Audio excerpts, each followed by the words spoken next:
there. You can't get much shorter than that. Uh, it'll. I like it though. At the end, he does it in like 10 minutes. At the end, he's like $40. I was like, what? I could have done this myself. By the way, that's my new start. If you come over to my house, I will do that for you. $40 a pop. Absolutely. I'll keep it looking fresh like that. And then we'll play the arcade. How's the arcade? I'll show you. This is my house, by the way, everybody. Hi, my name's Matt. This is officially half of the lowercase office. We don't have office space. We've never really had office space. So Jackson, who's the newest member of the lowercase posse, literally works at this kitchen table, which is kind of a mess. And hold on a second. I'll show you around. Yeah, please give us a tour. Oh, Jessica is here at the house. No, she's going to be upset. Big mess. I'm showing them the arcade. So we've been building this arcade because we're big nerds. Almost done, as you can see.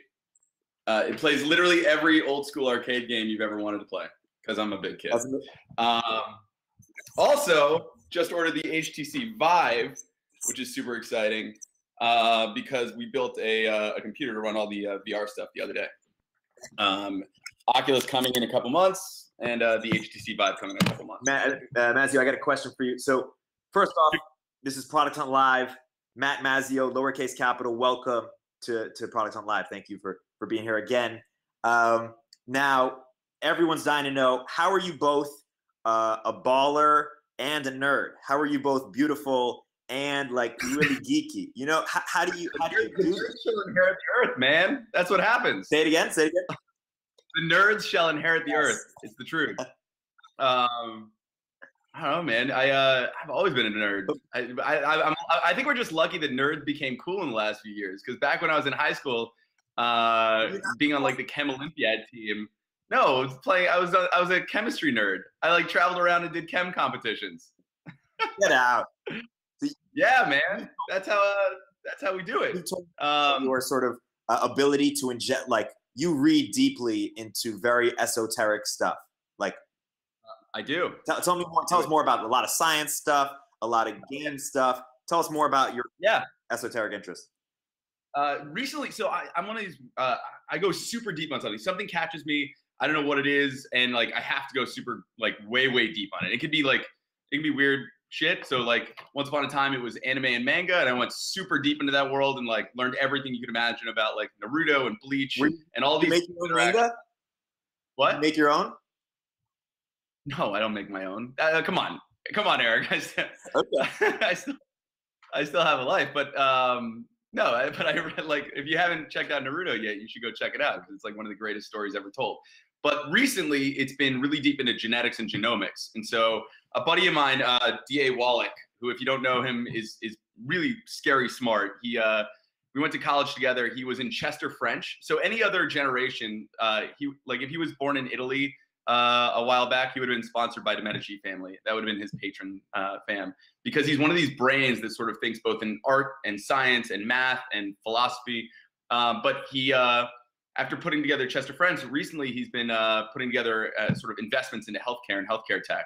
And so he got me really thinking deeply on genetics and put together a symposium where we had like 20, 30 of the sort of biggest thinkers around genetics and a handful of us that got our genome sequenced by Illumina.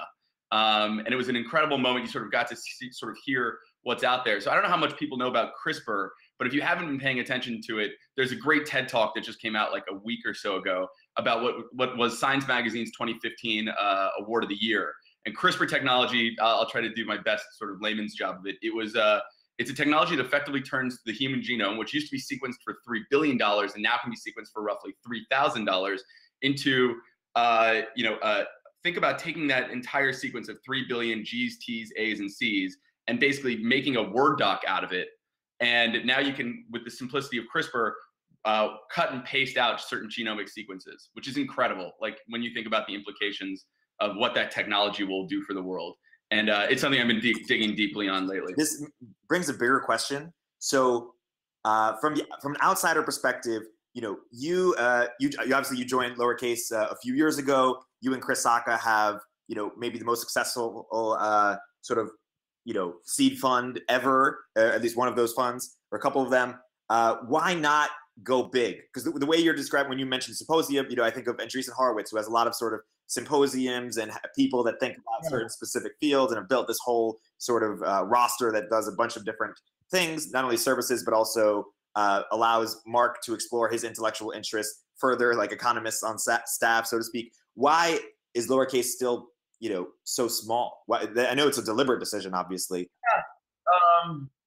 So I think in venture you have these pressures, right? Like if you have a really successful venture fund, there's this pressure from LPs, from friends in the community, from companies. As you start to see these companies take off, there's this pressure to raise bigger and bigger funds and to start playing bigger or scaling up and like doing all of these things that I actually think puts you at odds with your core mission. So we know what we're really good at. We're really good at picking companies in the early stage of seed, helping those companies grow, doing early product iteration, helping with the early marketing, customer acquisition, tweaking the social nets, and sort of raising the next round of capital and partnering up with the best seed funds out, or the best A funds, putting together syndicates at the seed round. Those are things that we do really, really well. We're not great at like helping you find your like public company vetted CFO and bringing them. Guys like Bill Gurley are going to be better than us forever at doing that. That's just not our skill set. And so I think part of it was knowing our skill set and being honest about that, but also not falling prey to, I think, the short-term greed of venture economics, where it's like, hey, we did really well in this seed fund. Let's raise a $150, $200 million seed fund. And now let's compete at a totally different spectrum and frankly, live off what are fat fees at that stage for a small fund. And I think that's not the direction we wanted to go. I think if you do that, you have to scale up and manage a whole group of people. And I don't think either of us have the appetite for doing it. And so it's if your question is why not go big, I think we do pretty well at staying small and barbelling out. We've, not to say we haven't done late stage stuff, right? We've done some of the later vehicles into Twitter and a handful of our other breakouts, but our core strength is seed. And rather than like deviate from that because of the opportunity for sort of a larger fund size and fee base, we've decided to stay super small. And I think it's better. I think it's made us better at what we do. Now the question begs, like, how do you evolve seed stage financing? So like we haven't hired a lot of people. In fact, Jackson Dahl, who might be in this, he's in school still.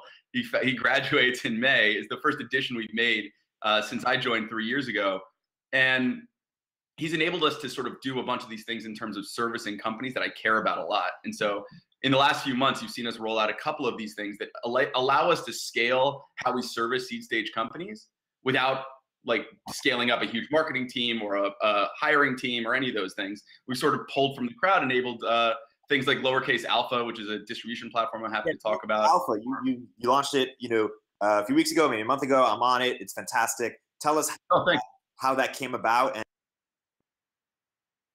so like the challenge is it's Chris, Jackson, and I, right? And so how do you scale up services to a portfolio company without scaling up the people to service them? And so one of the ways that we've done is thinking about things that we can do really, really well. One of those is distribution. So turns out anybody has a voice today over Twitter, over Blab, over Product Hunt. You can have a pretty sizable community. And Chris and I have managed to do that over the last few years, of get a bunch of people in our atmosphere who are sort of in our space that are avid product testers, avid product users, first users on most products, who love talking about it, who love jamming on it. And that's sort of the people that we get to surround ourselves with. And so we put together Lowercase Alpha, which was just, for those that haven't gone on, go to lowercasealpha.com and check it out. Somebody can put the link in the chat. But effectively what it is a beta community where if you're a product founder, you're trying to get good feedback early in your product's life cycle. Lowercase Alpha is a product where every week or two, we send you a text message with a short description of an app that you might like, that we're playing with, sometimes from Lowercase founders, sometimes just from products we really love. The last one was from Polymail, which is an iOS mail product. Actually, I think it won Mac App of the Year on Product Hunt. And it was just an amazing product. And they wanted early feedback from a bunch of great users. And so getting product testers into that atmosphere that aren't friends and family is pretty hard. And so we scaled up this service. Now we have, I think it's like almost 4,000 users on the product, converting into test flight app users. And so that's a service that we can provide to founders. Say, hey, we can get you 4,000 people playing with your product before you've even launched it, and have them give you feedback. And like, I think that's a different way of thinking about the value that a seed fund can give you, as opposed to just getting feedback from Chris and I And now you're getting feedback from thousands of people who are early and not just like your uncle who you beg to try your new product. What about what other services either have you rolled out or do you want to roll out? Are you effectively looking at all sort of functions of a seed stage and saying, how can we build products to scale instead of? Yeah, it's not just about like hiring. It's like, how can we use technology to distribute the work of how can we use technology to leverage the work of a seed fund, right? And so now we have 4,000 beta testers that we can bring to an app, hopefully more soon as people start to play with it and realize that these are pretty awesome apps that are coming out. We've thought about building community for our founders. A lot of people have launched Slack networks for their founders, and people are finding a lot of value there. In the next few months, you'll see us launch a similar thing for our founders. We have over 85 companies now across our 4 funds, and so there's a lot of knowledge transfer, and we're sort of right now shaping, actually with Eric Mills and Stefan, 2 guys who are super active in the lowercase fam. We're building out sort of a plan for how we service our companies better. We're also thinking about I was on, I think, 150 flights last year. I just travel a ton, and so how do I do a better job of covering the tech events that I just physically can't get to that are all over the world? And I've got a plan that I'm going to start launching next few weeks around how to better cover tech events and see what's happening, whether it's at MIT Demo Day or at a tech event in India or the Product Hunt meetup in Berlin that you hosted a year and a half ago, which is how I found out about Dub Smash and ended up doing that deal. Like, those are great moments that are happening everywhere, and there's no physical way. I'm not going to scale up 15, 20, 30 analysts to go scour the world for that. But it turns out that there's a lot of people that are interested in talking about that stuff. And how do I shine a light on that and funnel their voices to the top? I've been spending a lot of time lately thinking about that. And so, can you tell us anything about what you're thinking in terms of how you could do that? Or is it still too early? No. We're pretty transparent about how we think about it. And I'll use these moments for people to jam in and chime in on it. One of the ideas that I've had is, I think a contributor network is really interesting. And so the benefits of a contributor network are ones where you drive a lot of attention to the main channel, everybody promotes that main channel, and you get to sort of have a number of different voices in there chiming in simultaneously. And so Eric's actually in the room. And so we've been talking a lot with Jackson and Stefan. Stefan, for those who don't know, is a 15-year-old who built lowercasejobs.com, which is where it's a scraper that's gone through all of our portfolio companies and sort of promotes out any open job listings they've gotten, which is incredible, right? Like, that's the kind of service that, again, you don't need a whole team to do recruiting. You can build that. Now you have a way to promote all the open jobs in your portfolio. But I think one of the things that we're thinking about is how do you create a system where other people can contribute to all the great tech events that are happening all over the country, whether it's South by or YC or Launch Festival this week, and sort of cover those. We built a coverage system back at CAA to cover all the different entertainment verticals, right? TV and film and sports and brands. And so how do I take the knowledge of how to build a contributor network and a coverage network and apply it to venture is something that I'm spending a lot of time thinking about. Fascinating.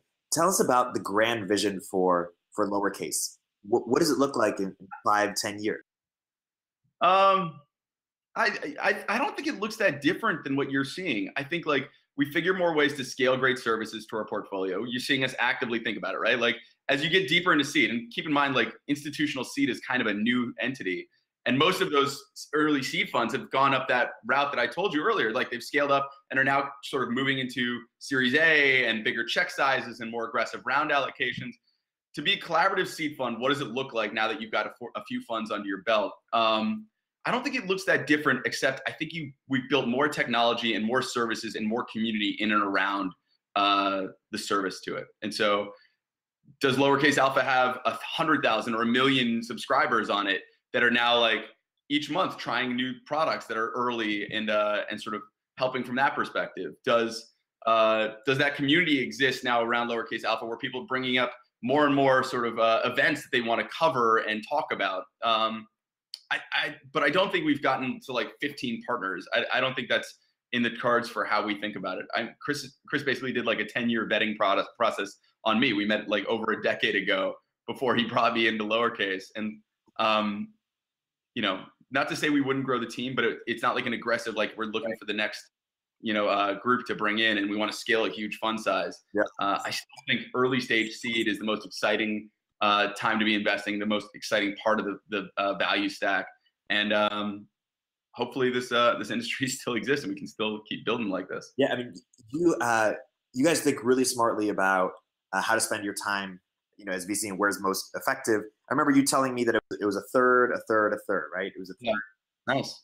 Finding companies, a third helping companies, and yeah. What was the other third? The third, so it's 1/3. This is time management. It's like a back look at sort of taking a step back and looking at how I spend my time. It's like 1/3 is spent on our existing portfolio. How do we help them? How do we service them? Whatever they need in that moment. Another third is identifying new companies that we can invest in. And the other third is sort of portfolio management and LP management and conferences and brand building, and just sort of like the network that contributes to all of those other things. Right. And I'm curious, so part of the management, you're trying to cover a lot of events and that'll save time, but you make, just because of your experience at CAA and your relationships between entertainment and tech, and then everything that comes from Chris Sacca's network and sort of brand, you make a ton of intros and connections and are consistently bringing people together. Are there tech ways to make that easier? Or what do you think?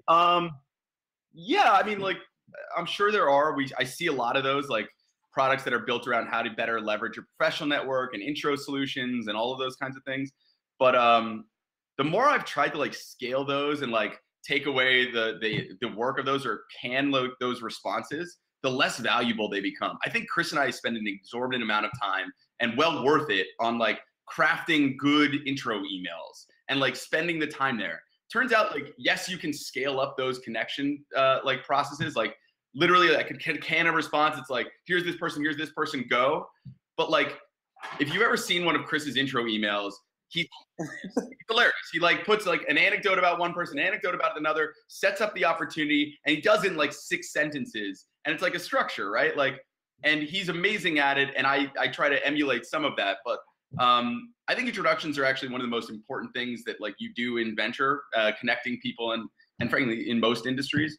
And it's a skill that I learned at CAA, I think, which is take your time with it. And it's really, really important to spend time making those introductions, because the value isn't just in the connection. It's in the context. It's in the how you frame it. It's in how you disarm people so they sort of feel comfortable and bring more value to the table for each party. Say more about this science, because people way less accomplished than you two will spend no time on an intro. And I've gotten intros from both you guys, and they're really well crafted, and I can see that. But tell more about like sort of the long-term value. I know you think about it's a science. Explain the science. Yeah, I do. I mean, again, there is formula to it, right? The formula is so-and-so meets so-and-so, they are this, and then provide like the context of what that is, like who they are, what they are, like something about them that's interesting or relevant to the moment. And then the same thing in reverse. And at the end of that, with the interest, like the point that you're like why the context specifically to why they're both going to get value out of this conversation. So first line is so-and-so meets so-and-so. Next line is, this is what the person B does and why I think you'll enjoy them and why, like, what my interaction has been with them.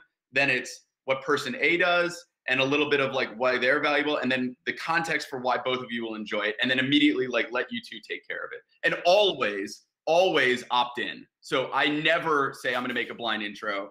That is like the most aggressive thing that you could do to somebody. It's presumptive that they're going to want that introduction, that they're going to get value out of it. I always ask for that in advance. And so if there's a company of ours that wants that introduction, I usually have them frame the context in more full email before and forward that along with my version of why I think the relationship will be valuable. Right. There's no cold intro that comes out of my world. Why is it so valuable to have it so well crafted?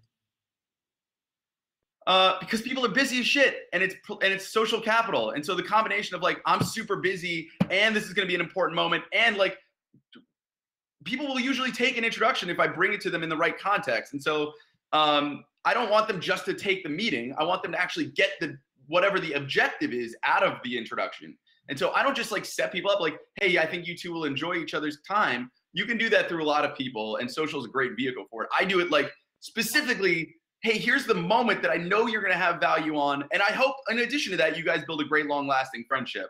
But I hate the cold moment. I think it's lazy. I think it's lazy both ways. I think when you make a cold outreach, unless you personally crafted it and with like specificity and with like a reason why I'm reaching out to this specific person and some sort of a lot of personal specificity, I think it's going to be really not worth your time. I think it shows lack of hustle. You guys should write a book on this or something, like some content out there. People write about this all the time. We do the same thing around like update emails. Like we care about communication. I think communication is the stuff that you can send out, like you can do an update email, and in that update email can be like all the data points, and it can just be sent out with no context, no framing, no narrative, no storytelling, and you haven't done the job. We do an update email for our LPs every quarter, or try to every quarter, and alongside like the financials of Lowercase is a narrative. And that narrative is, here's what the industry looks like. Here are the trends that we're seeing. Here are the companies that we've invested in, not just logos and amounts, but like why we're excited about it, why we're going to help, and why we think you'll love this investment. And like that framing, that narrative is like really freaking important. And if you bail on that because you're just putting content in there with like data, you're missing a huge part of the storytelling and narrative that goes into like the investment. And I think that's lazy.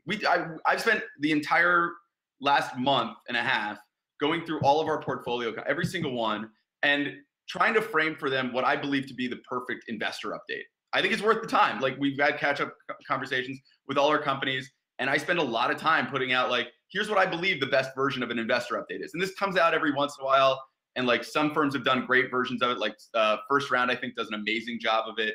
But I have like a framework that I like for how to do an investor email, and I spend time with our companies on it. I think it's important.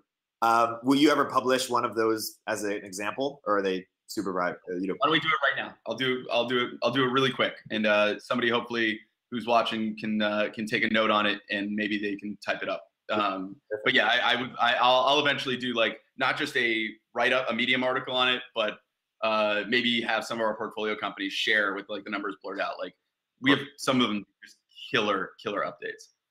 Sweet. You ready? Yep. You want to rip it? All right, so it starts with let's imagine Eric Thornburg Co. It starts with the definition of what Eric Thornburg Co. is. And it's like a reframing. If you ask most of the employees of Eric Thornburg Co. what Eric Thornburg Co. is, they wouldn't be able to describe it with the same language. Companies change so damn fast that like how you frame your company day to day, even for the people that are in the company, right, shifts. And they probably aren't all on the same page in terms of like describing the value proposition of the company. Right. And so for an investor who's a month removed or 2 months removed from your last update, the company may have totally shifted its value proposition. And so start every version of this email like, what is Thornburg Co.? Mm-hmm. 3 sentences. And what that is like, if I'm out there or any of your investors, advisors are out there, or even your employees are out there talking to press, partners, other funds, whatever, they'll have exactly the right framing for how to describe the company. Mm-hmm. Right. 2, most investors nowadays are also distribution. If you have Hunter Walk in your fund, or if you have Saka in your company, like turns out like they have huge distribution. MG, Suster, Fred Wilson, all of these people have built out like big blog networks, right? Yep. They can be your mouthpiece. And so they can talk about trends that are happening in this industry that you care about, new evolutions, whether it's about your company or not, success stories. Literally frame for them 3 things: tweets, social posts, whatever that you want to send out. Literally copy pastable, so they can push something out that speaks to the movement that you are pushing towards.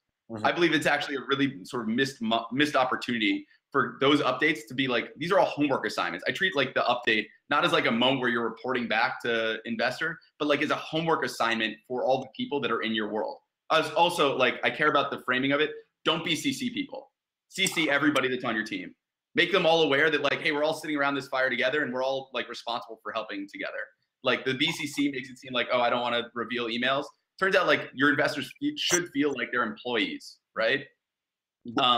When do you BCC people? Do you BCC people at all? Yeah, you BCC people when it's like an event, or like when you have like, we've all seen those like crazy emails that go out with like everybody's email on the list. It's lame. Don't do that. But for your investors, that's an appropriate time to CC you. Right. Like, hey, we're all on this team together. We're all moving in the same direction. You're all partners in this endeavor. Yeah, CC. Next is, so Tornberg Co., tweetable, shareable moments, stories. 3 is the asks. This is the homework. This is like specific asks. It's not just like I'm looking for a dev for iOS. It's parentheses, Matt, Saka, looking for a dev in iOS. Here's the profile. Here's a forwardable email that you can push out to everybody, and with a link to the job description. Next, and it's like looking for partnership in PR. Like need introductions to firms, and whoever you think is going to be best capable of accomplishing that goal, assign it out like that. Okay. Right. And so what this does is it puts personal responsibility on the people who are your investors to go and accomplish tasks for you. Have them take shit off your plate. And then right below that are thank yous. Thank you for so-and-so for getting this done. And then in bold, still on the plate, the person's name that you assigned it to last month. If somebody didn't get shit done, call them out. And like be like, hey, Mazzeo, I asked you for this last month and you didn't get it done. What the shit? Yep. And it actually like really, really helps in people getting things done. Number 4, it's the same thing, like accountability that you would have for your employees, right? Like you wouldn't let your employees off the hook. You shouldn't let your investors off the hook when you ask for help. Right below that, and by the way, we keep track of that stuff with other, like I keep track to see which investors are getting those things done. Like I just know inherently from the companies that I've invested in that do the updates like this, who's getting those kinds of moments done. Like, oh, I love that TX at Carlin is executing on that, and like he's super helpful. And I'll keep bringing him in when I know that he's going to be valuable to that process into the companies that we invest in, because I know he's amazing. Below that are KPIs, starting with bad news. Like put the bad news first. Don't sugarcoat it.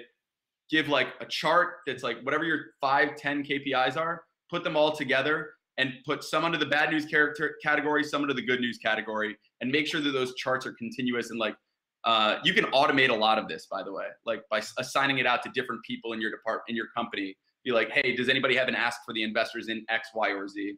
And make different employees responsible for different parts of this, the good news, bad news chart. Below that is something about the company, like culturally.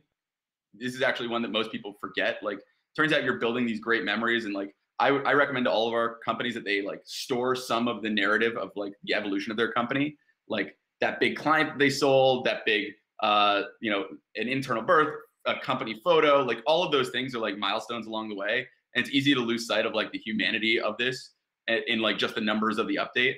The more you make it feel like this is a company and we're all in this company together and it's a culture and a family, the better I believe you will be long term.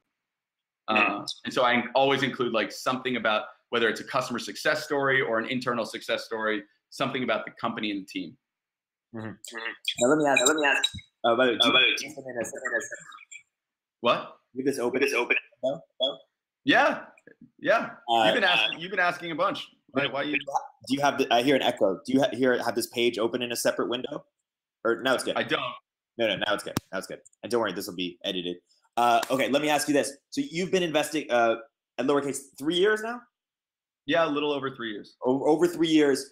I'm curious about the evolution as an investor. And obviously you've done a great job. What is the 20% of work that you do that brings 80% of the results? 20% of the work that I do brings. What is the really? And what have you found like really moves the needle in terms of where you should double down and spend your time where you weren't spending enough time previously? This is the hardest part about seed investing, right? Like there's a venture trend that we're talking about where like the time to liquidity is like longer than ever. The feedback loops in seed are so long that you made an assumption there that I'm good at this. I won't know for a decade whether I'm good at this, right? Like I'm fully aware, and it's actually the thing that scares the shit out of me day in, day out, is I have no clue how successful I will be if you measure success by return on capital. Like it takes a long time to figure it out. I believe, and I'm measuring my success in proxies, right? But those proxies are skewed a little bit from follow-on rounds, from hype around some of those companies, from an early acquisition that, you know, those things help.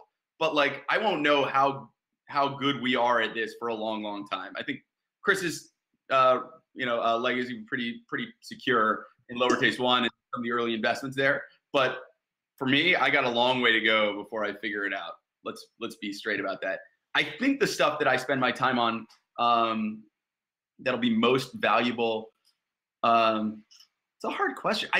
I think it's been time spent with the portfolio. Like that is always the best time. And then also like this second evolution of what we're trying to do in terms of like scaling out services. I think long term, if I look back, like if I'm putting myself 5 years out, I think things like lowercase alpha will be some of the most valuable that we do. But I'm figuring this out as we go. Like, do I believe that the future of early stage venture will be around like the things that I've talked about in the past, like site selection and service, right? Like, I believe that we will see the most deals because we have a collaborative fund that's small and nimble. Chris has a great reputation. I'm building hopefully a good reputation, and our companies are like working with us, and so we'll recommend people. Yes, I believe like our site will be good. Selection, I'm not sure. I'm hopeful. We've seen early success. I hope that continues. I'm not positive yet. Data will tell. And the service piece is where I believe that I can make the most difference, right? Like lowercase alpha is a service to companies who want to get early beta testing. I will build more of those types of services with the help of people in our network, like Stefan, who built lowercase jobs to help people recruit better. I believe there's things like that I can do to improve how we service companies. I'm spending a lot of time on that. So looking forward, I think that will be the best 20% that I can provide, both to portfolio companies and increasing our ability to select and service those companies long term. Khosla, I believe, tweeted this or something, said something along the lines of 70% of VCs actually provide negative value. Is that true? And more importantly, when you talk with founders and when you work with founders, where do you see you bringing the most value? Like what is most helpful? What do they want from you, and how can you provide value? How can we provide value? I think we do it in a few ways. I think it's gotten better over time. I think we're really good at understanding how to tell a story and how to tell a narrative around companies. I think that's a lost art.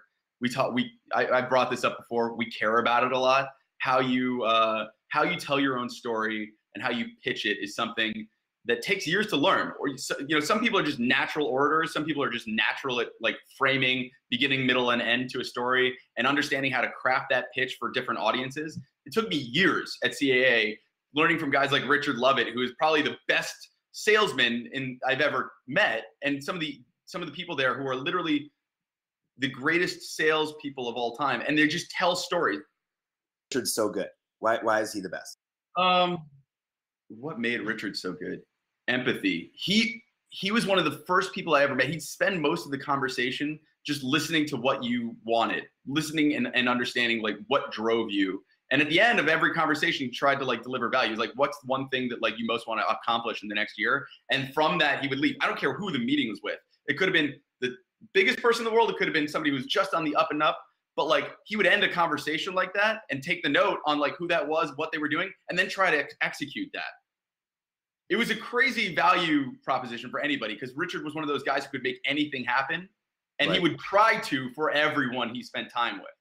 Like, that's an amazing sort of talent and skill. But beyond that, he just listened really well. And so he knew who he was talking to, and he crafted a pitch. The worst pitches are the ones that are crafted for like one size fits all, as opposed to like knowing exactly who you're talking to and like what's going to resonate with those people. And so we spend a lot of time with our founders, like helping them craft like the perfect pitch for hires and for sales and for the press and for the next round of financing and leading into their Series A or leading into their Series B. Like that's really, really important. And you build that with reps, and it turns out we get a lot of reps. We had, whatever it is now, 85 companies. We built a lot of reps around that storytelling and different funding cycles and different exit moments. And like that narrative is really, really important for us. But we also like, I like to think that we're good at product too. We play just by, again, reps help. I play with like every product that comes out. I was really early on Product Hunt, really active on Product Hunt. I downloaded most of those products just because I love doing it. Never felt like work. And so I was probably one of the first people on Blab too, just because I love it. And this is what I do like in my downtime, is just like jamming on fun products, whether I invest in them or not. Like I get to take something from all of those conversations with founders and like, why did you make this product decision? That onboarding is really interesting. How did you come up with that? What's the intent? What's the trade-off that you're making with this feature set? And like, hopefully that some of that comes through osmotically to the rest of my portfolio, is that I can take in that information and then disseminate it. Like, this is the best onboarding. This is the best way I've seen social done. And so I like to think we're good at that. The BD stuff, it comes easy, right? Like, I think that's a unique value proposition. There aren't many people that spent 8 years in entertainment. And so anything that comes to entertainment stuff is just easy. At CAA, I was responsible for doing BD for a bunch of tech companies, and got to know most of the people at studios and networks and talent and agencies and management companies. I got pretty good at that, if I'm gonna brag. Your first one. When you said osmotically, did you mean, is that by osmosis? Is that the adverb form of by osmosis? You said osmotically? That's yeah. You're damn nerds. You're a fucking nerd. That is awesome. Okay, so I'm just sort of amazed by your energy and your ability to like consistently put in the reps and put in the work. So I want to get sort of around any sort of habits or rituals you have around that. Tell me about your first 90 minutes of your day. First 90 minutes. I'm up usually, like it doesn't matter anymore. I used to be a night person. Now I'm a morning person. I'm up at like 6:30. I immediately reach over. I think my time to cell phone is freakishly small. My girlfriend would tell you that it's compulsively small. But I'm up and reading for the first hour of every day. I can't stop. Tell you it's really small. I'm just kidding. Okay, you get your cell phone. You're up. Yeah, I'm up. I'm reading. Tech Meme, Nuzzle, Politico, HuffPo, my Twitter feed.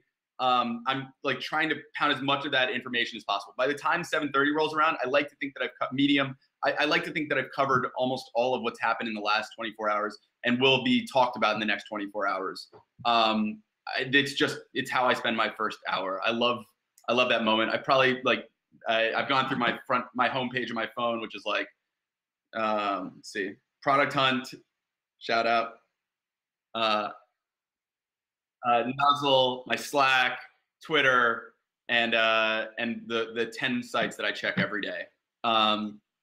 It's just how I have to start. Like even when I'm half asleep, like I'm laying in bed reading through all of that. By 7:30, 8, probably work out, coffee, back home, jamming, and then the days lately have been packed with a lot of meetings. I think this is the biggest differentiator between Chris and I, is like, I get excited and like sort of in my zone when I'm sitting down with people and like interacting with them and understanding why they're doing what they're doing. And like, I spend more of my time in meetings than I probably should, but I still enjoy it. So, are you anywhere from 5 to 10 meetings a day?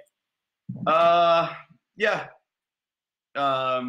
At least, and that's not including like the calls that you're doing back and forth. I don't have a lot of time during the workday that I'm spending just thinking, and so I get that in the morning, and then I get that super late at night. Right.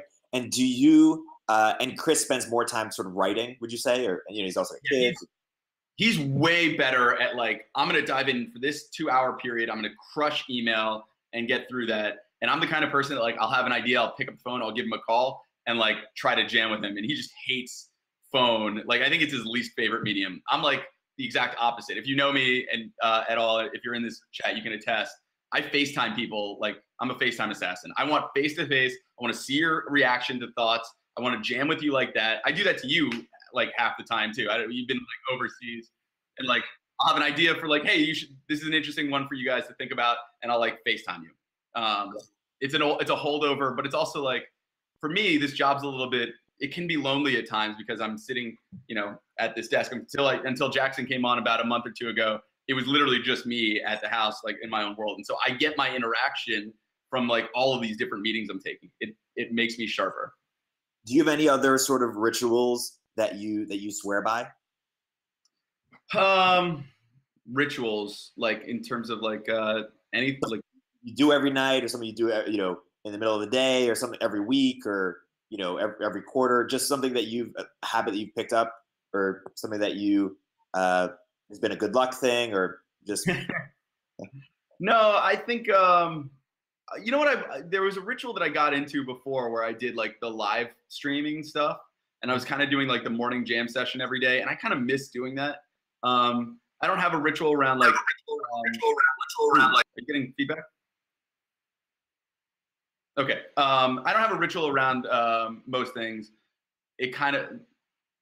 The answer is no. The morning read, the workout, the coffee, that sets me up for a good day. The live streaming stuff where I'm like consolidating my thoughts, or like I try to do at least 1 or 2 jam sessions with people who I love and respect, like a week where I just talk about something that I've been thinking about for a long period of time. And that's how Lowercase Alpha came about. That's how the next evolution of like some of our community stuff came about. And that's how there's another product that we're like gonna sort of announce soon that we've been building just as a service to portfolio companies and non-portfolio companies. Like all of those come out of like little jam sessions. You and I do it all the time. Like we'll sit down and like have dinner, and those moments, I treat that like a ritual. I try to have those kinds of like creative moments with friends talking about products that we wish existed all the time. Absolutely. Now I want to get there's a couple questions here from people asking how would you give advice for a young person to break into VC? But I want to broaden the question to ask, how would you just a person outside of San Francisco or outside of the tech scene, how do you break into tech? What are some principles you would advise, both maybe on the startup level or on the VC level, and how should people even think about sort of building? Okay, so two different things, right? Like starting out, like let's do the VC one first. I think to do the VC one, like if you want to be in VC, there's no direct path, obviously. It's actually it's really hard to sort of like come up with like a strategy to get into venture. Because if you look at the sort of paths of all the different partners out there, some have been operators, some have been finance people, some have been analysts on Wall Street, one has been an agent. Like there are all these different paths towards it. But the universal sort of thread for all of those is they had some unique angle across one of those 3 spectrums, right? Site, selection, or service that they were able to prove out. I think as somebody trying to jump in, you can nail the service piece way before you can do the site and selection piece. But you can sort of start to prove points across all of those. And if you prove points against all of them, you can sort of make a case for why a firm should bring you on. And that's what they'd want to see, right? Like, and if you start to say like, okay, if I need to prove out site, maybe I'm the one that's writing the post. Maybe I'm not investing my capital, but I'm writing a post before that company has gotten traction saying this is going to be an amazing company. If I were an investor, I would invest. I'm coming up with this off the top, so bear with me.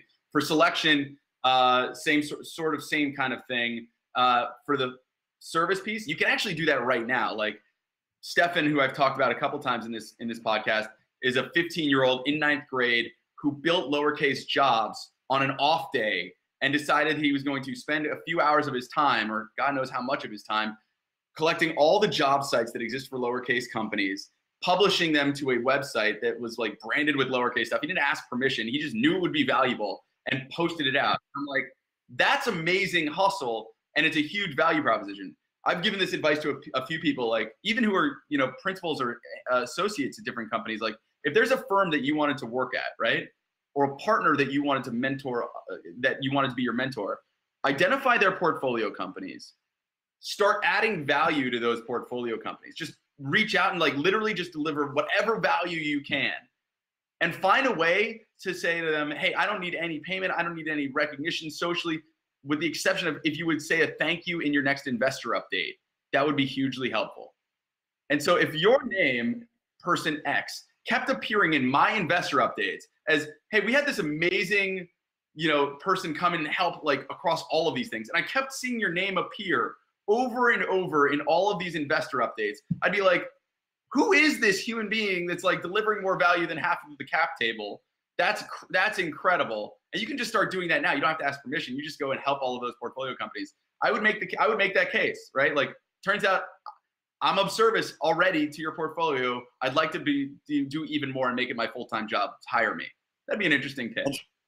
Let's dive deep, because a lot of people get, add value without return. What they don't understand is sort of how can they add value. One example is what Stefan did, help people, get jobs, or sort of make it easier to find what jobs are open. What are other ways people can? We got Eric Wills is in here. Eric Wills is like one of the most active human beings, in tech. I think he's just like a superhuman. I don't know. He's incredible, right? Like you've interacted with him. You introduced me to him. He's 4 one. Yeah, he's amazing. I think there's 9 of him. I actually believe that entirely. And Eric's one of those people who's just like likes to be helpful and has a system. He's got a systems brain, and he likes setting up systems, and he likes being like active and voicing his opinion. He's got strong and really well researched, thought through opinions. And so he just comes in. He's like, hey, whatever we need, and they start doing things to push the ball forward and ask for like forgiveness rather than permission. And like, I think he's one of those people that's just present. So if your first question was how does somebody just start like being active in tech? It starts by just going to the events, right? Like I started in this world by like going to YC Demo Day and going to like South by Southwest and going to like, all the demo days that I could get my butt into, because like that's where I wanted to be in the room and just hearing TC 50 or whatever it was then, TC 30, when Jason used to, what was the precursor to Jason's launch festival, was the first tech event that I ever went to. I was 23 or 4 at the time. And I just sat there and like absorbed as much as possible and went up to Jason at the end. I was like a little schmeck. And like, I was like, hey, this was amazing. Like, thank you. I learned more in 2 days than I ever thought I could about tech. And I just started going to a lot of them. And so I would say just start being in the room is a good way to start. I've said this to you before. Oh, sorry, go ahead. I've said this to you before, which is if I were starting out in tech, the way that I would do it today is you just go work and mentor and apprentice under a great founder and find it. So here's the very specific process. I hate when people are like, just hustle down a job and like hustle down a company and you'll get in. I'm going to be very, very specific. If you want to work at a startup, I believe a startup is the best place when you're really young to get your hands dirty, to add value, and have your age not be a detriment, but be an asset to you. And the most important thing is to find somebody to apprentice under. So I would go out if I were trying to work in startup land, and I would look at all of the companies in the last 6 months to a year that had raised seed or Series A funding. I would do a list of those companies. So you can go to Crunchbase, AngelList, wherever you want to find it. Make a list of those companies and the cities that they're in. Be okay with the cities that they're in, but be flexible that you might want to move to one of those cities if you found the right company. Make a list of like what the mission of those companies was. Identify the mission. And if you love and then make a list of the founders and which one of them had been sort of seasoned founders, and then a list of the VCs and which VCs you thought were respected. And now you've sort of hedged your risk. Identify in those companies which of those you believe have the best mission possible, something that you're going to brag about to your family, that you're going to be passionate about. And like bragging is actually a great metric for it because you all want to feel like proud about what you're working towards. Find a company whose mission you want to brag about and start thinking about how you can add value to that founder's life immediately with some of the things that we've been talking about, like do a project for them, put together a list of customers for them, start talking about them to publications, whatever's in your toolkit that you can add value on. Do it, and then reach out to that founder with an email that says, I love your company. And if you can get a warm introduction to that person, even better. But I love your company. I love the mission. I'm more passionate about it than anything in my life. I want to come and apprentice under you and work for this company, and I'll add more value than you've ever seen. Here's the work that I've already done. And I believe in the future of your company. And I will work harder and further than anybody you've ever hired to improve the life of that company. And give examples of exactly what you've done to this date and what you would do in the future, and say, I don't care where you put me. I will find a role and I will be affordable and start for you. And you've done this in your own life, right? Like, tell us how you got the CAA gig. The CAA gig was funny. I was interning for a guy named Milan Popelka at a production company here in LA. And I was just the most obnoxious human being. I took home every contract that he'd ever written and like came back on a Monday morning on my first week on the internship. I was still 22. And I highlighted all of the terms that I didn't know. And I was like, hey, I read everything. Can you teach me what I'm missing? He was like, sweet God, I'm getting you out of this office. And he got me a job working for his old boss at CAA. And then I kind of did the same thing there. I failed miserably off of my first desk. I crashed my boss's car on the first day. Somehow landed working for a guy named Michael Yanover and Richard Lovett and Michael Rubel, and they let me apprentice under them. And I was good at writing PowerPoint decks, and so I was terrible as an assistant, but great at writing PowerPoint decks. And they kind of let me just keep doing it. So the first one I got to write was for Funny or Die at 23 or something, and they just let me go off on a tear because that was actually a skill that I had. And so I was just writing decks all day long. Turns out it's still a good skill set to have. I spend a lot of time with companies today write up their pitch decks. But at this point, you were going to be an agent, or what did you think you were? What did I think I was going to rise up to? I didn't know. I had the belief that that the right path would be one that opened me up to as many opportunities as possible. The business development group at CAA sort of sat on top of all the different business divisions at CAA while the company was quintupling in size and starting a sports group and a digital group and an office in India and an office in China and all of these different things. And I got to see sort of the 30,000 foot view of the entertainment world. And I knew that would be valuable. I knew the learning would be valuable, and I just needed to stick right in that spot. And then nobody cared about digital, and I was like, that's what I love doing. I read Slashdot. I was super into all the tech blogs, and so I just sort of made that my niche. And I was cheap, and nobody cared. So I kind of got to build. Timing was perfect for me. I got lucky. And let's go back to even 5 years ago.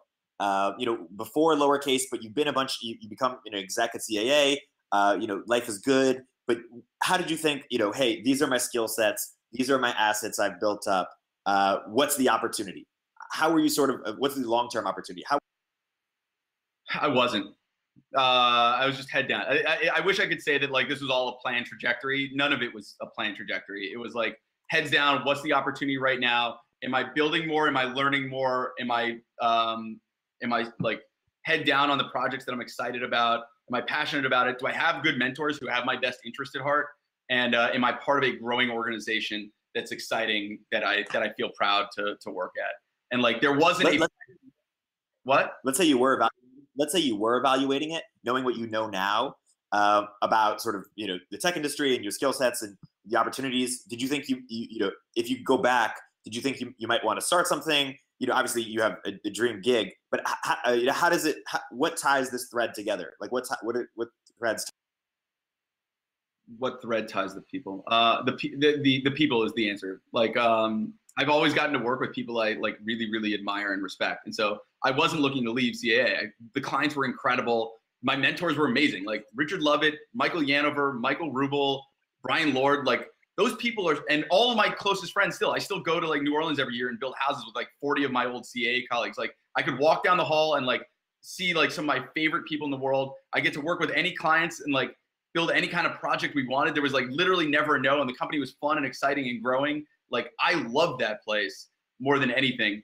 But you follow mentors, right? I believe that this world is all about mentorship. I believe that the people above us make us better and challenge us and drive us. And so that's why I think school is really important. It's a really great feeding ground to find mentors, peers, and those above us.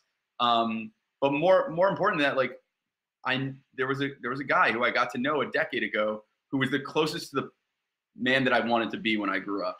He was a great father. He was a great thinker. He was honest, and he was great in terms of moral compass. And he told me that he would train me. And you don't find people all the time that tell you that they will make you better, that invest that into you, that have the same moral compass as you, that I've seen repeatedly exchange short-term for long-term, and continue pushing to build something that they're proud of. And that was the person that called me one day out of the blue. We'd always been close, and we'd always been jamming on content and products and companies that he was building, and he was trying to get me to go and join different companies. But when Chris called me and said, hey, I've never had an apprentice. I've never had somebody that I wanted to train. And you were that person. And here, if I'm bringing you in for fund 2 and 3, and if you're great, you can lead fund 4. That's the opportunity of a lifetime, not just because of the economic opportunity, but because there's a person who you really deeply respect, who's going to be your mentor. That's a really hard thing to find. And it was hard to leave my crew at CAA. They're family to me, but I will follow that. I will follow that opportunity every time. It's the best. What? Was it put you in the right? Was it helping out? Oh, you're breaking up a little bit, Eric. Sorry. What put you in the right position to take advantage of that opportunity? Still breaking up. You want to type it? Can anybody else hear him? Or am I breaking up? Eric, refresh. How do you set yourself up for the opportunity? Interesting question. Eric's gone. I'm going to answer that question anyway. How did you set yourself up for that opportunity? I set myself up for that opportunity. Luckily, I got to know Chris over a number of years. I was always helpful to some of the companies he was working with. And one day we were sitting randomly next to each other on a flight to San Francisco. I was going up at the time, building out CA's venture practice, flying up to San Francisco every week. He was going up, no joke, for an Obama meeting. And I'm sitting next to him on a Southwest flight, which I think was randomly the only time Chris has ever taken a Southwest flight. And he asked me like what I thought about the digital video space, because he was putting together a vehicle, an investment vehicle called Stampede, which I would later go on to sort of run. But at the time, he was just like, what would you do to invest in this space? Turned out it was a space that I knew really, really well. And so when he asked me that question, I gave him an entire breakdown, not just like on the a few parts of the digital video space, but on every part of the digital video space. And I thought about it for a long time afterwards. And without him asking me, I spent the weekend putting together a deck, again, back to the decks. I put together a deck breakdown of what the video ecosystem looked like. Here's what Fullscreen, Revision 3, Maker Studios, Awesomeness, like here's what all of these companies look like.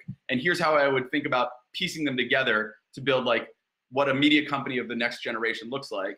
And it's just something I was passionate about. I used to represent Michelle Phan and Phil DeFranco, and a lot of the people that went on to start those companies, like George and Ezra at Fullscreen, and the team at Austin. Like I just knew a lot of those people, and so right place, right time. It was just a skill set in an area I knew intimately.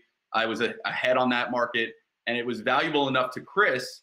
And the write-up, the effort, the hustle that I put into like writing up that deck and giving it to him as like an investment thesis opened up the door for me to then come in and build that, and then have him train me in all the other areas, and then eventually trust me enough to take over the fund in the early stage investing. It goes back to telling stories, the ability to do that, help other people do that. Yeah, and I didn't know, like I was happy at CAA. I was like, who knew that spending like an entire weekend putting together an investment deck and thesis on like digital video, because Chris, without telling me, had a fund that he had built for digital video, would turn into the career of a life, like my dream job. I had no idea. It was just like, I knew about it. I knew I could be helpful, and I was helping a buddy. And it turned out that like that was enough that he pushed him over the edge, and he already had the 10 years of diligence of knowing that I wasn't an asshole, or at least that I was the kind of asshole that he'd want to work with. So I want to close by ending with a game. I just want to respect your time. Do you have to bounce in 3 minutes? No, or do you have like I also like, we didn't get anybody else in here. I want to let's play around with people. Perfect. Let me ask this last question, and then we'll let a bunch of people hop in, or as long as you can stay. Yeah. So we'll play this game. I'm going to name a person that you've worked with in some capacity. I want you to say something special about the person, or maybe a nuanced opinion of them, or agreement, or thought on them that a bunch of us don't know about, that isn't public. Oh God. Okay.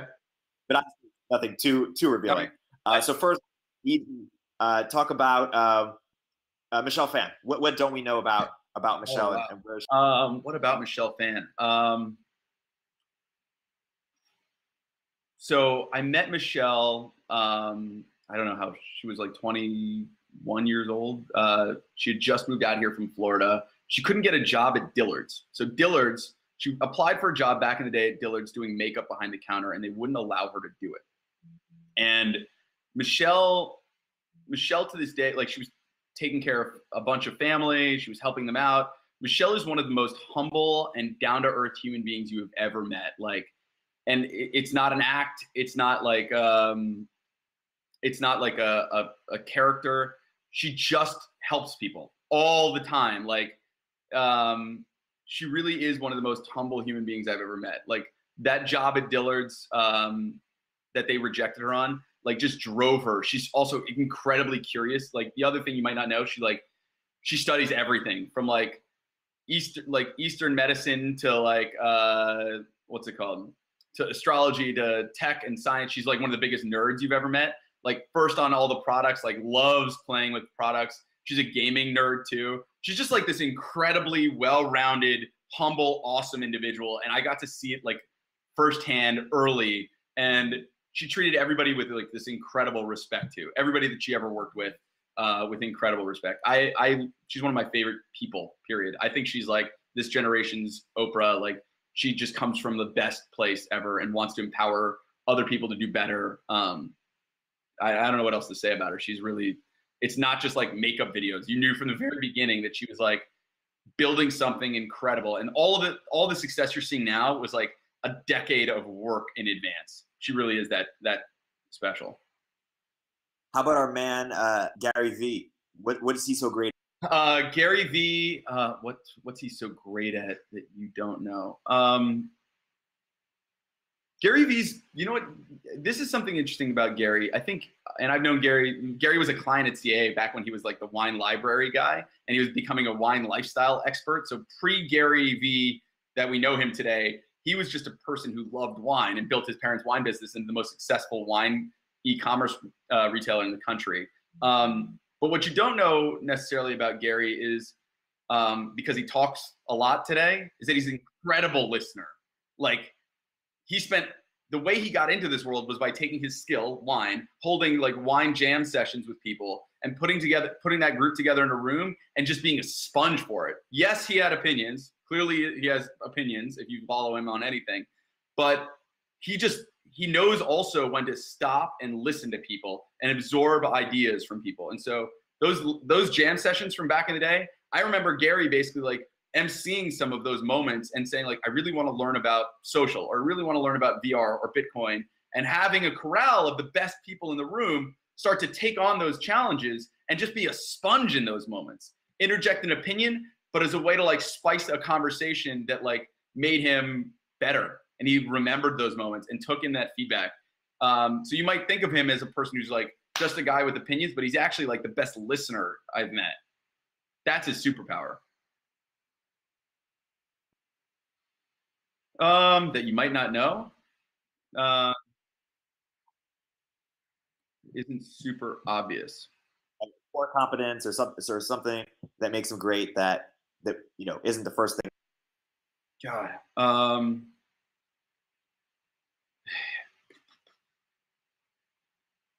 I mean, his moral compass is incredible. He's got a great way of like, I've never seen somebody long-term optimized better than Chris. Like, even at the point where I know it is going to cost him millions or tens of millions of dollars, I've watched him step away fearlessly from tens of millions of dollars, and because it didn't line up with the way that he felt on a deal. It's like a lot of people say they would do that, and then you see $10 million or $20 million, and you're like, that's a lot of money for any human being, and he will walk away every time if he doesn't believe in the vision and the moral rectitude of that company or of that business. It's really impressive, and it's like the kind of thing that inspires you to want to work with somebody. I've never felt pressured in 3 years to do a deal that I didn't feel like I was going to be proud of. And in business, that's something that is rare. And I think that's one thing that he is just like incredible at. In addition to that, I think he's also he's kind of an introvert. You might not know this about him. Like, he's like a very extroverted guy. He like loves those moments, but I think he's like at his best when he's like in a small conversation with one person or writing and by himself. He's an incredible, like, it's gotten me to rethink about how I analyze people. I spent a lot of time thinking about like the qualities that define different people. And he's like, at his core, I think, an introvert. That's why he left San Francisco years ago. People think he's in San Francisco. He hasn't been in San Francisco forever because he left to go to Truckee so he could bring in people and build deep, deep relationships with them. I think that's like, it's really easy to sort of mistake this like brand and this persona for what is actually like very thoughtful, very focused, time with individuals. And it's easy when you're like thinking of yourself, when you're thinking about somebody as like a shark on Shark Tank. Like, he can get joy out of those moments, but he's really at his best when he's like isolated and focused and with somebody like this. Yeah.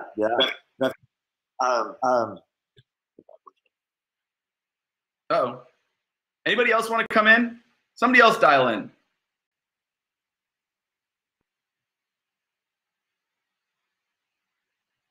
Ooh. Show callers. Accept. Patrick. Let's see if we can get you in before we get Eric. Hey, dude, how are you? Good. How Good, are you, man. Matt? Hey, thanks for being so active. By the way, you're always you're one of those people I think that's really active in the mix and in sort of the lowercase ecosystem. I appreciate it. You got it. Always trying to add some value Do where I that. can. So let me pull up. I had a couple questions for you. I think some of you kind of touched on. What was the one skill that you brought from CAA that's helped you the most at lowercase? The one skill follow up. I built like a really crazy system for follow up. Even at the volume that I'm at, like things are falling through the cracks every once in a while, and I need to improve on it. But people really care about follow up. Leaving people hanging is like the worst way to is the easiest way to piss people off. And so even if it's a pass, like following up in those moments, I screw up because now like my inbox is a damn war zone. So I need to get even better at it. And I can only imagine. I'm always working on it, but that and knowing how the other thing is like knowing how to apologize quickly, I think is one that gets underrated. Like when you fuck up, be quick to say I'm sorry and take the blame for yourself, and not like pawn it off on other people. Like I'll do that all the time. I think people I screw up all the time. Like I'll miss something will drop, I'll put something the wrong way, but like I'm always the fastest to just take it on the chin myself. And it's something that I advise to anybody that's ever worked with me or for me is like, I will never be upset if something gets fucked up and you take the blame. Just be quick on it. That kind of expectation management, people can forgive really quickly. The second you try to defend or obfuscate or like throw somebody else under the bus, then we have a real problem. The last is like, CAA is a service job. It's really easy to think about venture as a buying position. Like, oh, I'm in here and I've got a checkbook and I'm like the one slinging out checks. And it's the opposite of that. Like the second you believe that you are the buyer and not the seller of services, then you are missing this job. I think that's the fastest route to people failing in this ecosystem is like getting believing the check is like the most important piece and not treating it like I am of service at all times. I meant it seriously when I said like when you write an update, that update needs to be like treating your investors like employees. And so I treat like this job like I'm of service to everybody, to my LPs, to my companies, to my partner, to people in the ecosystem whenever I can help, even people that aren't like investments of ours. I care about treating everything like a service job and being proud of that. I don't treat it like, I don't treat it like a chore or a burden. I think about it like that is an okay and a proud thing to be of service to people. Yeah, I think that's cool. I was surprised by when you talked about asking for specific things from each of the investors and treating them like employees. That was an interesting insight to how you suggest a startup founder should be leveraging the investors that way. Yeah. Like I've had a couple founders over the past few years like thank us for investments, and I kind of flip those moments. Like you don't need to, like that's not a thank you moment. That is a like, okay, now you've just been hired. Like right. Yeah, it'd be weird if you gave somebody a job and said thank you. Does that make sense? Right. Yeah. So if you couldn't be on the investor side of the table right now and had to go start your own startup, is there a certain space that you're most interested in or intrigued by? Live video.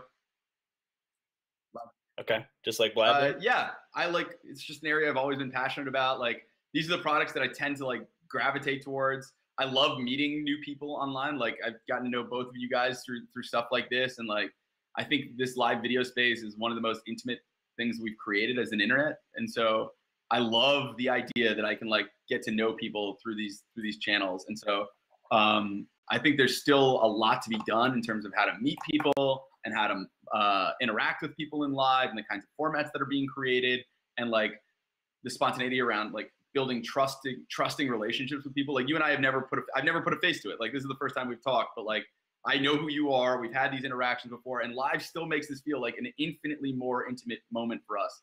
And so that's stuff that I freaking love. And I think is like, we're just getting started on in terms of how to build new relationships online. And I think that like live will be at the core of that. Cause this is fun. Like we get to talk and have a conversation.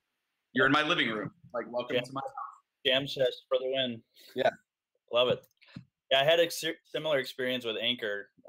I've been playing around with that a little bit. I love that and too. It's been interesting to have voice connected to it and get the inflections in it, and the personality comes through a lot more than say just tweeting at somebody. I love that team, and that product's been really fun to watch that evolve over the last 6 months. For sure. Cool, man. Eric, I'll throw it back to you. Thanks, dude. Yeah, guys. Thanks.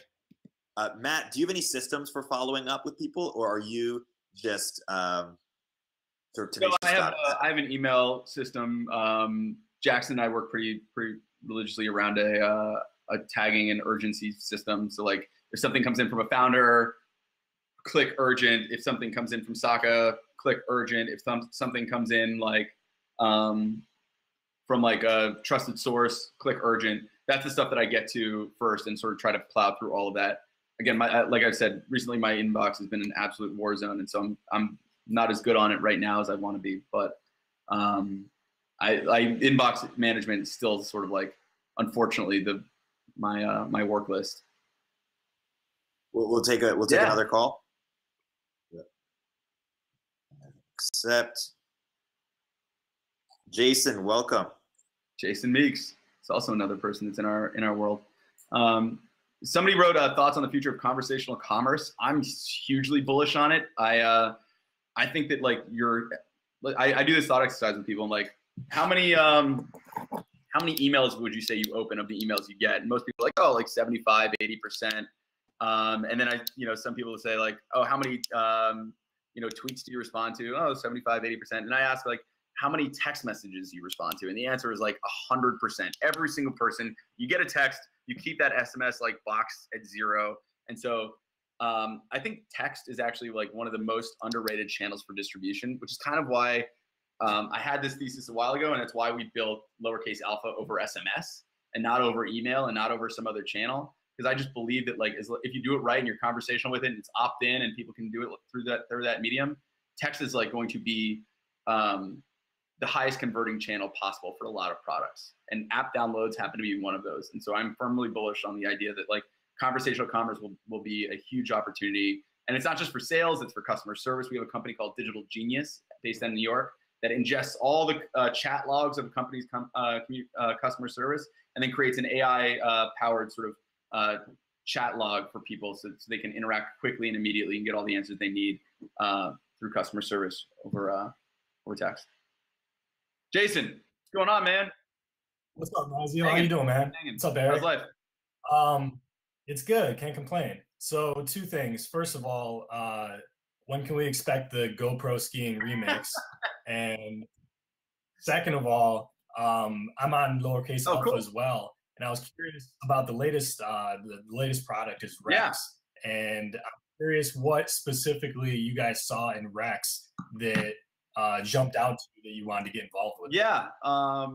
One, thank you for being a part of that community. 2, all that feedback goes straight to the founders. So like anytime you have a product thought, if you just text back your thoughts, they'll get that note. And so appreciate any feedback you have because you're part of that world. So Rex is one of those companies that Chris and I had kind of been looking for forever. I think people have tried to identify like product recommendations for a long time and built things like open likes. And like, if you go back and look at the products that I liked and the things that I liked on Facebook, it's like the worst representation of all of my favorite things.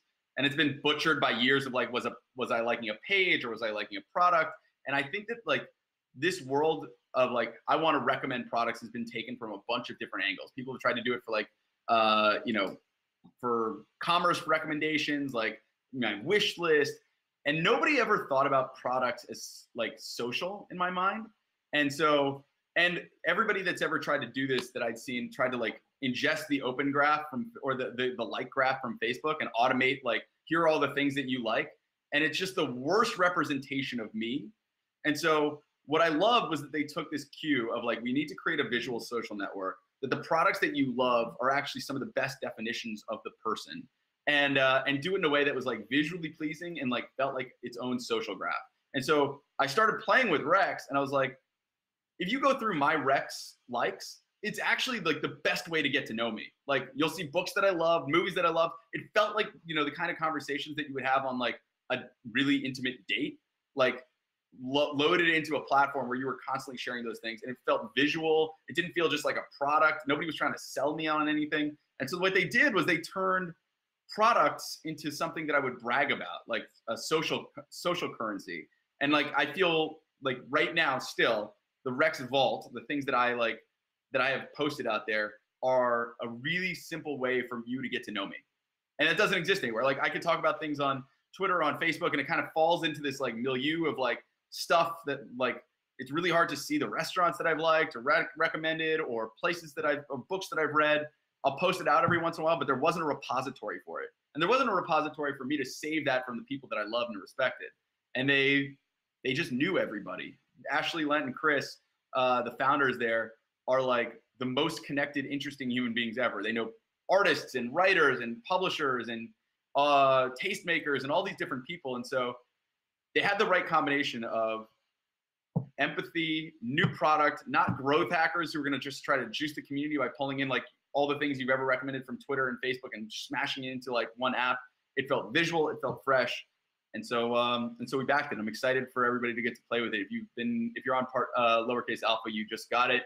And in the next couple of weeks, they're going to have a bigger launch. And so hopefully you feel the same. And yeah, it's been super cool playing around with it. And I guess one other question is, I've spent a lot of time in San Francisco and LA myself. I actually live in San Diego, so I spent some time up in LA. But I was curious, you seem to have a good perspective on both scenes. What's one big difference that you see between the LA tech scene and what's going on in Silicon Valley up in San Francisco? I love the LA tech scene. I think here's a difference. So San Francisco for the last like 7-8 years has built out all of these platforms that enable us to have these huge social graphs, right? Like we build massive distribution channels, Facebook, Twitter, Instagram, you know, all of those platforms have enabled us, YouTube have enabled us to reach out to huge swaths of people really cheaply, mostly free. The best people for those platforms are great storytellers and content producers. That distribution pipe was built for LA. All of those distribution pipes were built for LA. And so the people, yes, the platforms are all exist in San Francisco with the exception of Snapchat, which is awesome. But most of the people that have the biggest distribution live in LA. There's a place, if you've been to Hollywood, there's a place on Vine, literally on Vine near Hollywood, that is home to all of the biggest Viners on the planet. They all live in an apartment building together on a floor. It's like Shahidi and King Bach and like Rudy Mancuso. Like the channels for distribution got built in San Francisco, but they got owned in LA. Like they got the best way to reach out to that community is to be in this community. And so I think that's a huge difference is the people in LA are just natural storytellers and know how to use those platforms to tell narratives and to build audience. And so I'm excited to see sort of the products that come out of here. Also, you have things like Snapchat. You have great commerce down here. We have an amazing like manufacturing and arts district. We backed a company named Bloomy, which is creating all these custom branded supplies down in LA. There are all of these different categories happening here. It's also more affordable. I like the social scene better. I like the food here better. You're never gonna find a bigger fan of this city. I think we've got a great ecosystem growing up here. Seems like it. I believe it. Cool. Thank you, Jason. Yeah, thanks, guys. Take it easy. I got time for one more, Tornberg. All right, one more. I'll give someone 30 seconds to call in, and if not, I will ask the last one. All right, Jason. Thanks for being a part of it, dude. Perfect. We got 1 second. We got a couple callers. All right, we got Gregory. He called a little bit first, so I'll get him first. Okay. Gregory Mikhail. And in the meantime, I have a quick question. Yeah. When you were just starting out and maybe you made a mistake on an investment or, looking back, what mistake if you did make one, what was something you realized, oh, I shouldn't have done that. I didn't see this about the company, or what was something that you know? Okay, yeah, that's a good one. So I have a bunch of flaws. One of them is that I get super excited about a business potential, right? Like I'm a crazy optimist. I'm like the furthest end of the optimist spectrum. But also like sometimes you see the world with a founder and you're like, they'll identify a problem set and you'll start playing into the hand of the founder and start like imagining what your solution would be. And so sometimes it's seed, especially if there's not like a defined product. Sometimes we're really early in this. The earlier, the harder, the easier it is to make this mistake, where you will imagine what you would build as the solution and start like filling in the blanks that exist in a founder's pitch with your own belief or your own projection of how the future is going to work. And when you do that, it's really dangerous because you start to like direct your vision towards like what you believe as opposed to like letting the founder really explain how they believe it. I get excited about a product. I'll dive in. I'll be like, yeah, that's amazing. Here's a way that you could build in the future. And it's really easy for the founder who's at that moment in time raising capital from you to say yes. And when that happens, this disconnect is created in terms of what you believe the product will be and what they believe the product will be. And so sometimes you have to temper your excitement in those moments and not fill in the blanks no matter how much you want to. And I made that mistake a couple of times early.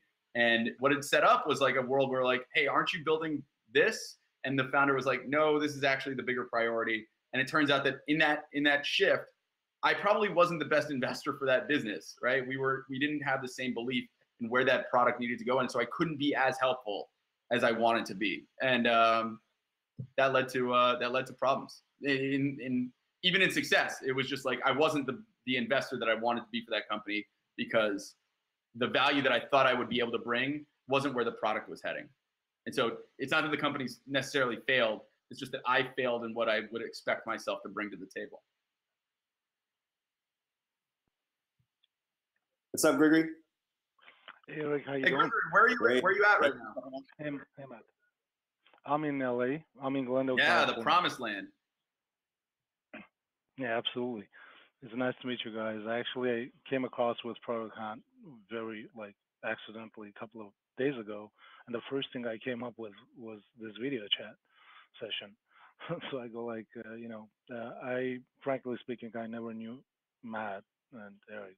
Cool. So I just knew Lowercase Capital. I know Chris Suck. I follow him on Twitter, and I've been always been interested in actually learning more about Lowercase Capital and trying to present you our pitch. But later, when I actually went on your site, it sounds to be a really, really interesting company. I mean, it's a very creative venture capital firm, in my opinion, and your approach is also very creative. Yes, but one thing that I actually joined today to ask you a question about is you mentioned that basically pitches should be addressed through an email, as I understand, but Lowercase Capital states that turns out that you guys never end up backing a company that approached you through email.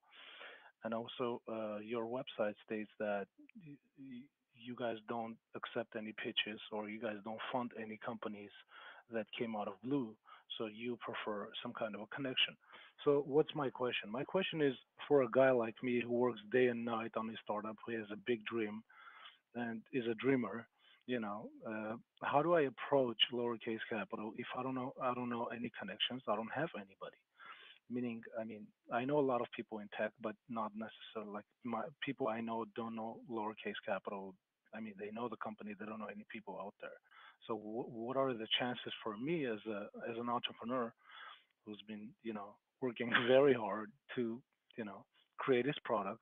But so how do I present my pitch deck to you, and are there any chances, and what does it take to do that? So part of the challenge of working at the seed stage level and with our fund, we're really, really broad in our focus. So our funnel ends up being pretty wide. Is that we have to find signals in that to like identify potential opportunities. The best signals that we found, just as we analyzed back, is like signals that come in from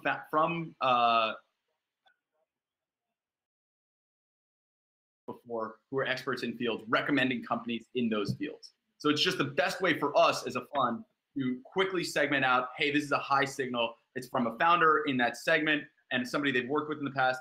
We have to use those tools. Otherwise, it'll be a totally blinding amount of information, and I won't be able to sort of process any of that. And that's just a fact, I think, for almost everybody today. Is like, if I just came to you as a stranger on the street and said, like, I've got an idea for you, it's this business, and you never had met me before, it'd be really hard for you if that volume got to thousands or tens of thousands of inbounds, right? And so you'd eventually have to find those signals to work through. That's just the signal that we found. And so it's not that we don't take investment over email. It's that the best signals and the ones that get the highest priority are the ones that come through relationships that we've built inherent trust in. And that's just the only way we found to scale with 2, now 3 people on the team. The way to break through that, though, and by the way, it's not to say that we haven't actively gone out and found investments that came just from companies that we didn't have a direct connection to. Dubsmash being a perfect example. I didn't have a direct relationship with those founders. Everything falls by the wayside if you execute. So the other signal that we pay attention to is like, who is executing on products that we really love. And so, like, if there's a product out there that we really love, it turns out I just spend a lot of time in this world playing with products, like working on new things, like paying attention to the signals that come from my social sphere. And so sometimes I actively find things. If you're executing on a product, it's not just that you're working hard, but if your product starts to get that kind of traction in the early stage and it's an area that I'm passionate about, then I will find it, because that's the stuff that I love doing and I just pay attention to it. And so you can start by being active in the Product Hunt community, by being active on Twitter, by interacting with us, by showing up to these Product Hunt jams. Like, and also, like, I push back on you. If you really are active in the space, like, I'm a pretty open guy. Like, you can get to me fairly easily. There's a lot of people in this chat, Stefan included, Jason, Eric Willis. Like, there are people in this chat that I hadn't met personally that started by adding value and being active in the community. And then I pay attention to those signals. But if you're just coming with nothing other than an ask for cash, and I have nothing to base it on, no social signal, no product signal, no traction, that will fall to the bottom of a deal flow pipeline. And I will miss things. I will miss good opportunities for good companies that hit me in that realm, because if I don't pay attention to those signals, I'll miss all of them. And so I have to ignore those things that don't hit some of those metrics. I'm okay missing some of those things, knowing that, like, this is the best way for me to manage my flow. That's a perfect answer to my question, Matt. I really appreciate that. And I'll try to stay focused, and I'll try to stay connected with you guys and see if, something is going to work out. I'll tell you a little about, like, I'll just finish up my conversation by saying that I'm the founder of Fork Spot. The company is called Fork Spot. So Fork Spot. Gregory, you're breaking up a little bit, so if you don't mind, put it in the chat, and I will go back and take a look at it. And I appreciate you jumping into this call. Great. Thank you so much. Eric, thank you so much for giving me this opportunity to talk to you. Thank you, Gregory. Thank you. Matt, this was fantastic. Thank you for going overtime with us. I know you got to jump. You are a friend, mentor, but one of the best guys in the business. Talk to you soon, bud. Thank you. Brother. Thanks, guys, for participating. It's super fun. Peace. Everybody Bye. give it up for Matt. Take it easy, bud. Later, team. All right. I'll talk to you later. Okay. Everybody, thank you for coming on to Product Hunt Live. Matt is off to a call. Everybody who's got feedback, tweet at Mazzeo, at Mazzeo. Let him know you love that episode. Let him know you're a big fan of Lowercase. Check out Lowercase Alpha, lowercasealpha.com. I believe I will put this in the show notes of the podcast and tweet it out as well. Yep, Jason's got the link. Mazzeo is one of the best guys in the game, not only talent-wise, but also one of the kindest and most respectful, and lots to learn from it. This was a fantastic episode, and definitely check it out. I have an earlier episode from Mazzeo a year ago. We got sort of smaller episodes, some of into these things, but this is a much longer one. So definitely shout out Mazzeo. Thank you for another episode of Product Hunt Live, and we will have more fantastic stuff upcoming. Guys, I'm inspired by this episode. Aren't you inspired by this episode? Doesn't it make you want to, like, go do something incredible? That's the effect he has. All right, take it easy, everybody. I'll see you guys the next time.